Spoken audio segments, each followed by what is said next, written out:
realiza essa avaliação diagnóstica, começa a ir para a sala de futuro o relatório de desempenho dos estudantes para o professor. Tá? Esse relatório de desempenho, esse é para a gestão feita da aprendizagem dos alunos, feita pelo professor. Então a gente sabe, ó, entra lá pela sala do futuro, tudo está concentrado na sala do futuro, né? Tudo que é para a sala de aula. Vamos lá no card, relatório de orientação de estudos, para aqueles que ainda são inseguros. É da mesma maneira que a gente vê os relatórios de diário de classe. Fica ali do lado, né? E de tarefas também, né? Aí a gente vai lá, nessa janela que abre, e nós vamos selecionar a turma e a disciplina com esses filtros aí, né? DE, escola, tipo de ensino, EFAF ou EM, ou novo EM, né, com habilitação profissional, porque nós temos várias turmas, né, da habilitação profissional que realizam, né, no primeiro ano e no segundo a diagnóstica. Então aí eu vou colocar os filtros, né, e vou clicar em OK, e aí eu localizo, eu tenho a turma e a disciplina. Porém, aí abre essa nova tela, né, para a gente filtrar. Aí você coloca o componente, aqui vem como componente curricular, né? Então aí você coloca o componente curricular e seleciona o bimestre. Essa segunda parte aqui é para a gente selecionar o bimestre, tá? Por favor. Pode continuar. O relatório. Esse é o relatório quando a gente abre a primeira visão que nós temos é essa, ó. Essa é uma visão macro. O que está acontecendo com essa turma? Eu trabalhei 3 habilidades. Essas habilidades vieram em questões na avaliação diagnóstica, tá? E eu tenho ali, ó, do lado de cada uma nota. Isso não é nota para dar nota para o aluno, não, tá, gente? Isso é uma nota média que os alunos dessa turma tem em relação a essa habilidade. Quer dizer, essa turma tem uma porcentagem de acerto de 51% dessa habilidade, nas questões que tem essa habilidade, tá? E aí a gente tem lá as informações, tem uma legenda de cores que vai fazer uma escala, né?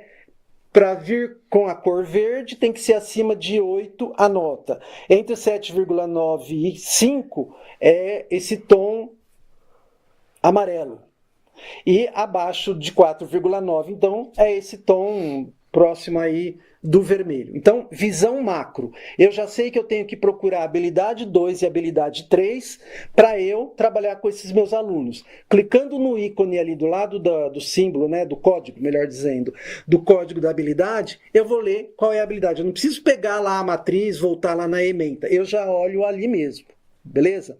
Bom, aí eu vou fazer uma visão mais específica. Eu vou lá no microscópio, antes de ir para o microscópio, a tabelinha de cores que eu falei, né, a legenda, tá bom?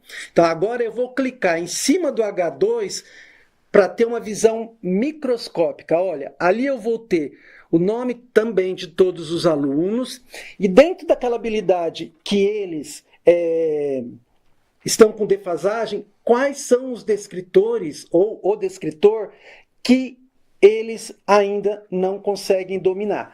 Gente, esse exemplo que eu coloquei aqui, eu peguei do bimestre passado, tá? Por isso que estão com 3 descritores ainda, beleza? Então, olha só, olha, os meus alunos, eu tenho ali, como nota média, o descritor 1 e o descritor 2. Olha que interessante, né? A habilidade, ela é fragmentada em descritores, né? Então, eu tenho ali alunos, os nossos alunos, ó, vamos pensar. Eu vou olhar aqui, o primeiro não aparece, o Davi, ele acertou em todas as habilidades. Olha a Emily não acertou nenhuma questão que tem o descritor, que tem os descritores, certo? Dessa habilidade. Ou seja, ela não domina em nada essa habilidade, não é?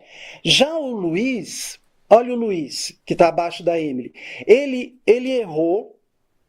Vocês estão entendendo, né? Ó, tá lá, 1 de 1, 0 de 1. Então, quer dizer que tem uma questão, nessa prova tem uma questão em que está o descritor 1 tá? E o Davi acertou tudo, desse descritor, ele acertou a questão. A Emily não acertou a questão, o Luiz também não. A Emanuele acertou. Aí quando nós vamos para o descritor 2, eu vou olhar só a Emily e o Luiz, tá?